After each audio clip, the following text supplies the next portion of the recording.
Welcome to the Chronicles of the Christian Drama Queen podcast. I am your host and the original Christian Drama Queen, Lisa Schaefer, and I'm glad that you are here. I can promise you that I know what it's like to think like a lover of Jesus, but live like a hot mess every day. And if you can relate to that, listen, you're in the right place, because everything from the craziness of homeschooling my kids for 25 years to overcoming deep wounds of abandonment and abuse as a child, I want you to stay with me, sister, because I've walked down all of those paths and a lot more, and I've got decades of healing and hope to share with you. So here we go.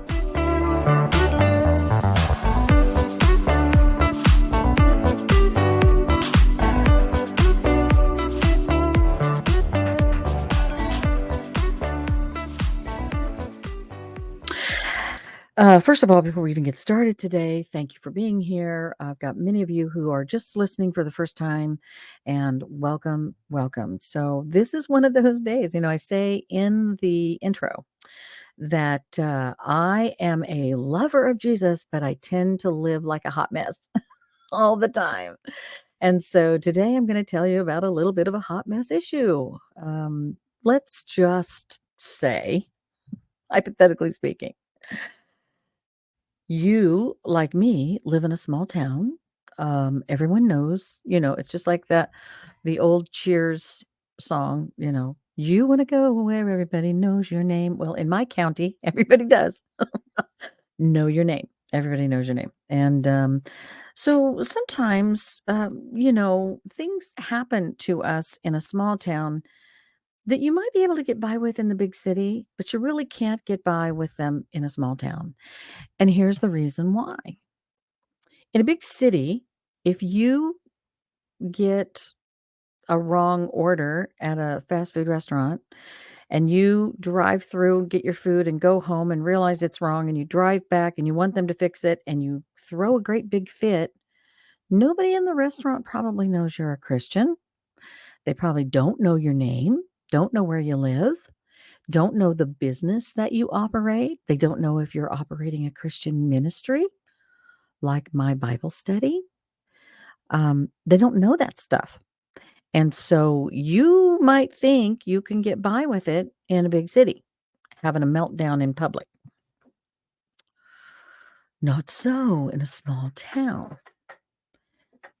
In small towns like mine, or in small counties like mine, especially when you have a business that you operate, which I do. I have a commercial janitorial business that I've been operating for 33 years, almost. And we've sometimes we've had 2 or 3 clients, and sometimes we've had 14, 15 clients. All commercial accounts. We don't do residential work. If people ask for their houses to be clean, I just tell them, look, I don't even clean my own house. So I'm not cleaning somebody else's. And so, but when you have a business and you're trying to start a ministry, the enemy will set you up to fail by exposing you and all of your, let's just call hypocrisy. Let's just call it what it is, hypocrisy. And so I was in public today and had an opportunity to voice a concern. That's putting it nicely. I had an opportunity to voice a concern about something that someone was doing, and it was impacting me. And I didn't like, more than that, it was impacting someone I care about. And so, and it's not a great big deal. It's not like it was a huge thing. I didn't need to call the police and have these people arrested. It wasn't something like that. But I was taken aback by a choice that someone made in service to me, serving us, just like at a restaurant, just like someone at a restaurant, or maybe a teacher or a chiropractor or something, but somebody that offers service to you. And so when they did what they had done, and I didn't think it was very good service. I didn't think it was good, high quality service. Listen, I was in customer service for a long time, and I'm still in it as a business owner. I just didn't feel like it was handled well, and I kinda flipped a biscuit. What we say in Kansas. She kinda flipped a biscuit. And, now don't misunderstand me. I did not curse, I did not swear, but I was quite stern about my opinion with my opinion. I was obviously disgruntled. That's one way to put it. I kinda like that word, disgruntled, and I made it clear that I might not be coming back to this particular establishment because they did not operate in a manner that was both professional, friendly, high quality, caring. I might not come back. I just might not. And then we left. I left. I was done. I was done talking to them, and I kind of marched out and stormed out, and immediately, immediately, I felt this twinge of, those people probably see your social media on Facebook, and they know you're a quote Christian. Or, they maybe even considered being in one of your coaching courses and you profess to be a believer, but out in this situation, you probably came across as anything but loving. And so deep sigh. So I sat down in the car and I thought, okay, Lord, I am not going. You can hear my granddaughter in the next room. Okay, Lord, I'm not willing to change my mind about I'm not willing to change my mind about what happened. It wasn't as if I didn't have a good cause to be upset. Now, this is the thing. Most people think that if they have to apologize for behavior, that they've got to take back their opinion or their feelings. That's not necessarily the case. That's not necessarily the case. A lot of times what I'm doing is I probably am in the right concerning the information I gave or the attitude I have, but I probably didn't share it in the right way.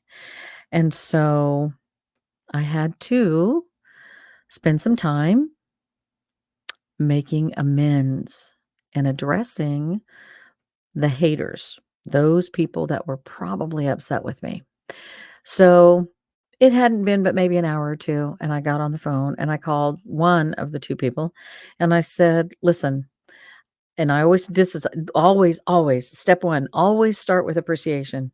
Always start with appreciation. If you've gotta apologize, always start with appreciation. So, I started out with, "I really appreciate your effort and the work that you do and the way that you do it and your, the talent that you have for it. I am not apologize," and then step 2, tell them the truth about, you know, your meltdown. "I'm not apologizing for my, uh, opinion. I'm not apologizing for what I'm thinking would have been a better process for you. But I am, number 3, willing to apologize for the way I presented that. It probably came across as very unloving. It probably came across as very condemning. It certainly is not the way that I have taught my children to respond to people, and therefore I'm not real proud of that behavior myself. You do not have to forgive me, but I wish that you would, and I do apologize for whatever I said or whatever, it's usually my tone. I know this is hard to believe, but I can come across quite condescending. And I'm pretty sure I did. So that phone call was made. Now that was a voicemail, I had to leave a voicemail. The second phone call I made to the second person that I had obviously in that particular situation, uh, given a tush chewing,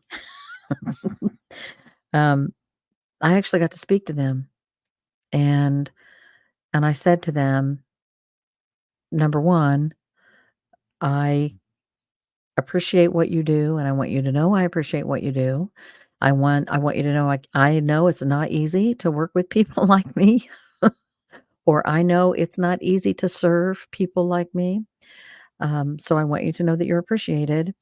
And then I say, I'm not taking back my opinion because I really believe that there was a better way to do ...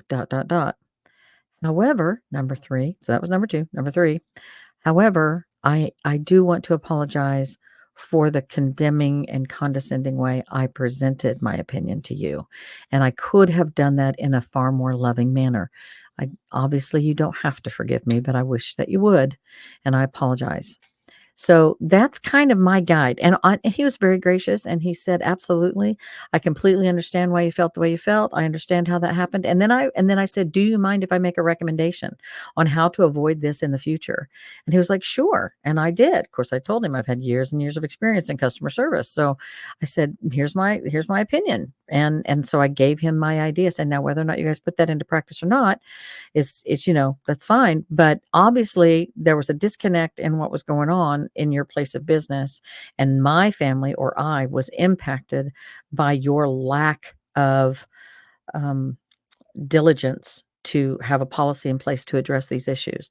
And so he, like I said, he was willing to listen to what I said. He was willing to listen to, the idea or my policy recommendation. He was willing to listen to that, and he was perfect, and he was very forgiving and loving.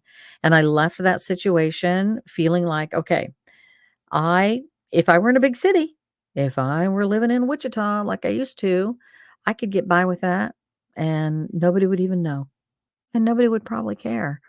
But I have to wonder about the ruined day of the person or persons I would have left behind after that. If I did live in a big city and maybe I couldn't ever find that same person, maybe I would have melted down before someone who I might never see again because we are in a big city and they aren't always where I was. And I mean, there are just several different things. But in a small town, you can't get by with that. There are businesses that you want to, you have new potential clients in your small town. But more than that,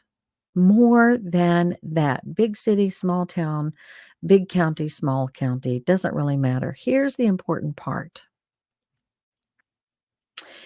If Jesus were the person I was venting to, would I have done it in this same way? Would I have been so harsh, so critical, so unloving, so impatient, so angry? Would I have been that drama queen having that meltdown right there in the presence of Jesus? And here's what's really, really sad to say. I am in the presence of Jesus. He was there while I was having my meltdown, and he saw the whole thing. So what do you think I'm going to do the next time I am tempted to have a drama queen meltdown in public? Well, whether it's in public or not, I need to remember all eyes are on me. Jesus is watching, and I've got to address the haters in a different way, just like he would have. And I guess that's going to do it for me today, guys. Thanks for joining me today on the Chronicles of the Christian Drama Queen podcast. I am your host, Lisa Schaefer. There are lots of ways to find me on social media. Of course, I'm on Facebook, and I'm also available on YouTube. I have my own YouTube channel. It's called Christian Drama Queen. You can go check out the videos of these podcasts right there on that YouTube channel. There's a website that you can go to just find out a little bit more about me. It's christiandramaqueen.com, and you can always email me, same place, lisa@christiandramaqueen.com. Don't forget to share me with a friend, guys. Like me, shoot me some hearts, fill out those comments, make sure that you've given me a rating or a review of some sort, because listen, the only way that other people find out we're here is for you to let them know that I'm here. And listen, we not only appreciate that, we really believe that God's going to use it. And I love you.